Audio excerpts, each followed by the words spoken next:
តើថ្ងៃនេះអ្នកនឿយហត់ណាស់មែនទេសូមស្ដាប់ខ្ញុំបន្តិច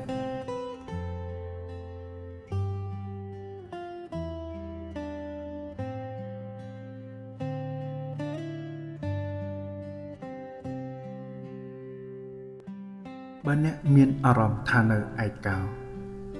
សូមស្ដាប់ខ្ញុំបន្តិចសិន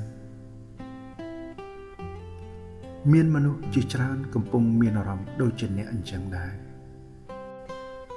ទោះបីជាពួកគេមិននិយាយចេញក៏ដោយអ្នកមិនខុសនោះទេដែលមានអារម្មណ៍បែបនេះ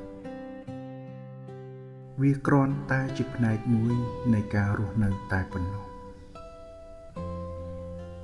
នៅពេលនេះយ៉ាងហោចណាស់ក៏អ្នកមិននៅឯកោនោះដែរព្រោះមានខ្ញុំនៅទីនេះរងចាំស្ដាប់អ្នកគ្រប់ពេលវេលាសូមសម្រាកឲ្យបានស្កប់ស្កល់ទទួលបានសុបិនល្អហើយខ្ញុំនៅទីនេះ